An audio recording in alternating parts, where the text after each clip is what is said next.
Thank you very much. I have no other speakers on that motion. So Limerick City Constituency to propose motion 9. Thank you.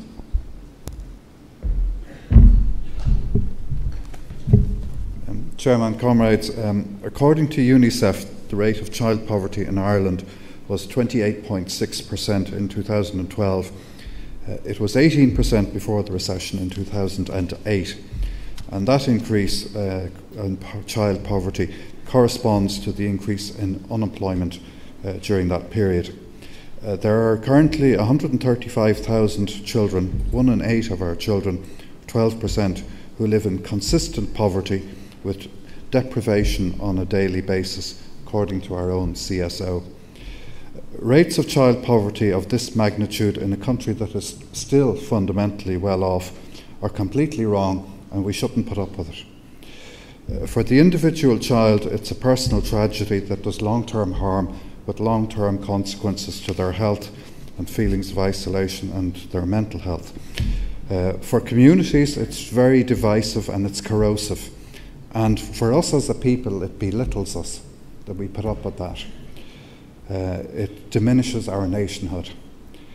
Now, I don't want to spend time blaming any particular party or government, because we've never really addressed it with any of the ambition and indignation that it really requires.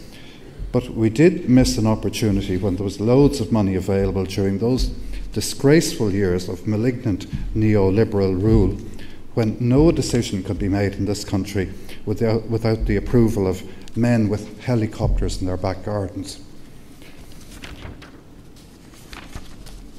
The recession brought a surge in poverty, there's no doubt about that. It was inevitable when so many jobs were lost. But it has been widely acknowledged by UNICEF and the OECD, for example, that there would have been much greater deprivation without the mitigation of social transfers. And indeed, the most striking feature of Ireland's response to the economic crisis was the unparalleled social solidarity that allowed the safety net of social protection to cope with so sudden and massive an increase in unemployment. In essence, those people who managed to keep their jobs paid more tax in order to support those people who had lost their jobs. So we should be very proud of the resilient social protection system that we have built up here, and of the way the Irish people have stood by it. And I want to acknowledge that no one has done more to mitigate the effects of the recession than our Minister for Social Protection and our party leader, Joan Burton.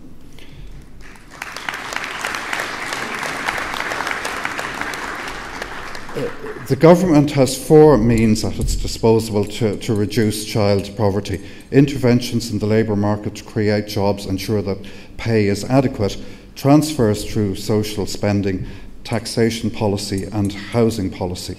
It should be well within our capability to reduce child poverty from the 28% to less than 10% in 10 years. This is a social crisis. We need to be extremely evangelical about it, and we need to mobilise people to help the Labour Party to tackle it. Thank you very much. Thank you.